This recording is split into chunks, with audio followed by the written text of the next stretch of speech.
My name is Riah Knight. I'm 25. I'm a singer-songwriter and actress, originally from the UK but now living in Berlin. And I am a dual heritage British Romani. I've seen the face before. My name is Lyndon Larson and I'm 46 years old, and I'm an actor from Sweden. But right now I live and work in Berlin, and I work in a theatre called Maxim Gorki Theater, and I've been working there since 2017.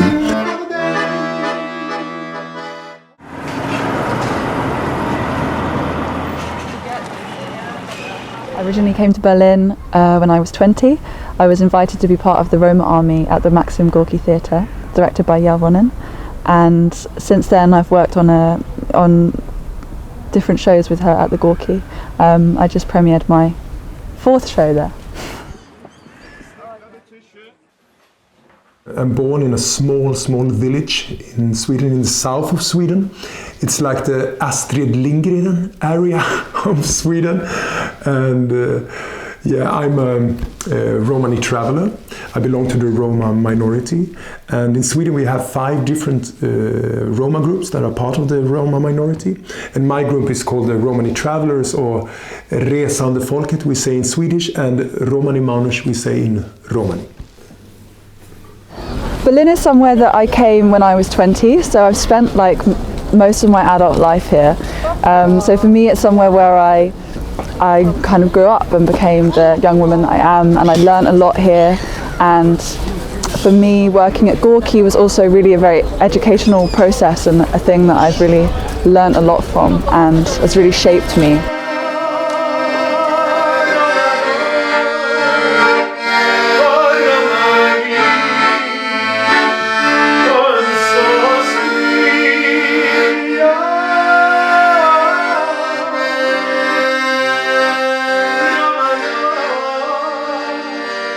As a kid, to be honest, I was more living in a fantasy world and then in the reality.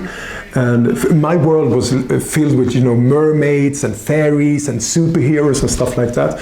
And I think that was kind of a survival technique for me, because I had a really hard time in school. I was really bullied a lot, and I was like the perfect target, I must say. I was short, skinny, super shy and girly, and Romani Traveler, this Romano Chavo, and so the perfect target for bullying. Coming to Berlin was my first time combining art and activism. I've always been surrounded by that as a concept from the work of my parents, but it was the first time I really did it for myself. I always knew, it was like, it was like, it has always been with me in a way, I think, when I became aware of that in a way. And for me it was not a big deal to come out to my family. It was not a surprise for them, I must say. But for me, I must say, it was in a way harder to come out as a Romani Traveler, like in interviews and stuff like that. Because me coming out as gay just affects me in a way. But me coming out as a Romani Traveler means that I out a lot of people, like my family, my relatives, and some of them didn't want to be outed. I'm always surprised by the level of ignorance that people have about us in the majority community, because we're Europe's largest ethnic minority and still people know so little about us. And I really think it's time for people to get educated. And I feel like there is a sort of willful ignorance on the side of the majority society, where they only want to believe the stereotypes or the fetishized, romanticized, exoticized image that they have been presented of us historically. But actually the Roma are here, they are self-representing, they have their own stories, their own narratives, and you only have to look, you only have to open your eyes to really see us as who we are.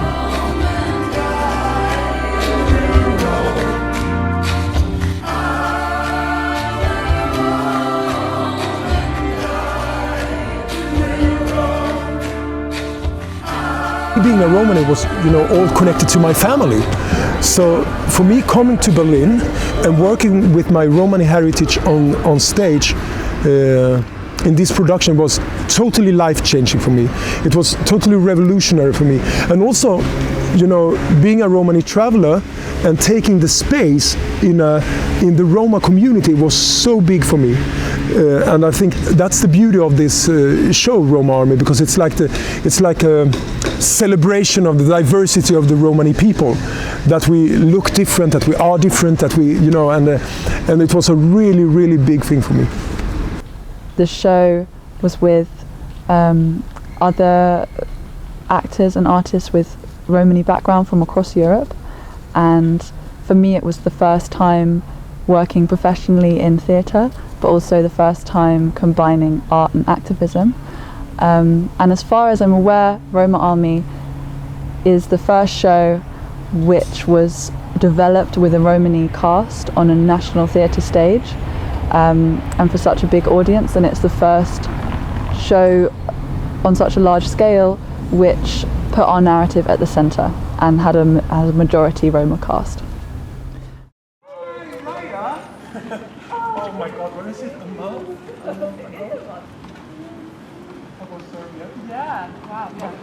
Was it? Very like journey side. Yeah. And the police artists.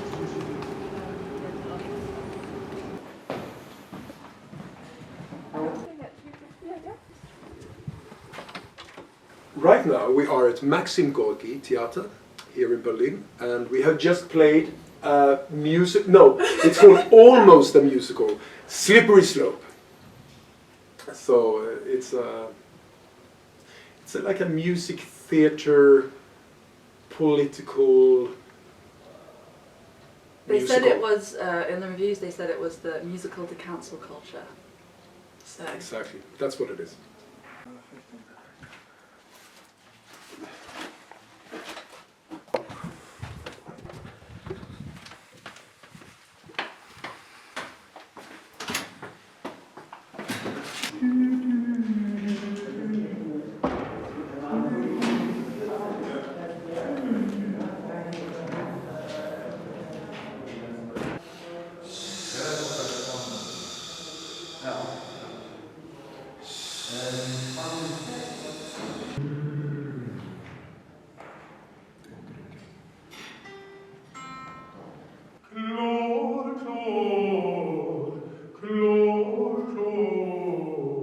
I played this character called Gustav Gunnarsson, who is a famous Swedish singer-songwriter, and the first time we meet him in the play, he's been cancelled for 4 years. He's been out because of the history with this girl, Sky, and we're lovers.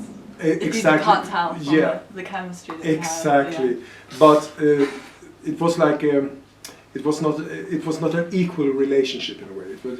The play started with quite nice. You feel for this Gustav character a lot. What has he done, and the audience are with him very much. But then slowly the whole story reveals how abusive, aggressions, and I think exploitation. Yeah, exactly. Also, I think like in the show they were really interested in exploring this savior, perpetrator, victim triangle, and whose narrative do we believe in the end? And ultimately, I think it's like with this play, everybody wants their narrative to sound okay, like regardless of what they did or what happened or the circumstances. Everyone wants to come out looking all right in the end. Do you mind? Is that what you are? But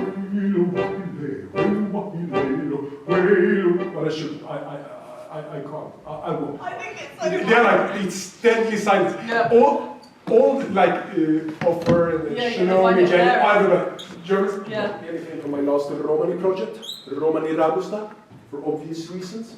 So it is out of my free will and my own choice.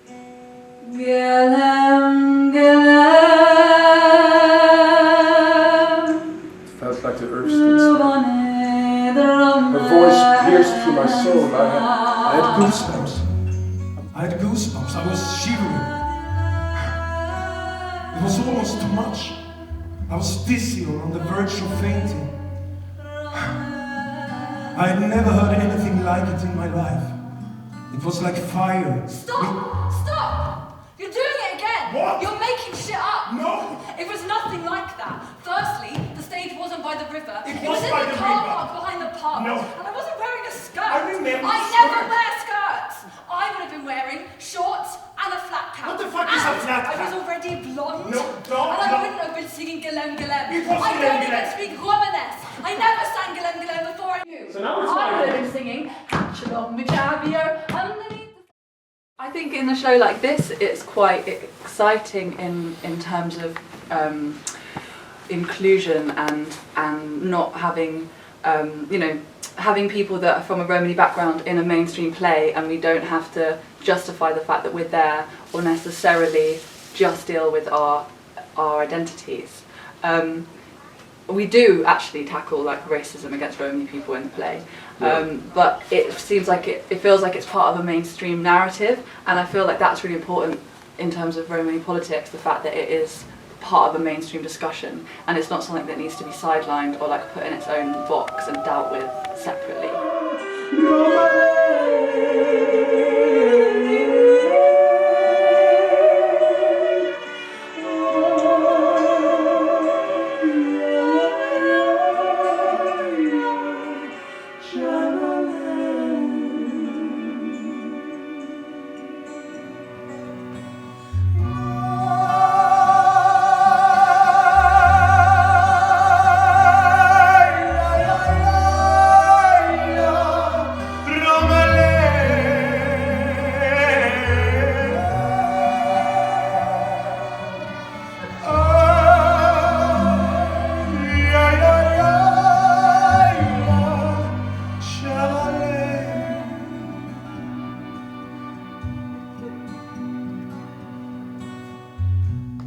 Really enjoy it, and to play with you, it's always amazing. Always. We have done so much together. We have. Yeah. Every show I did at Gorki was. I mean, we have been together for. We're not together, but I mean.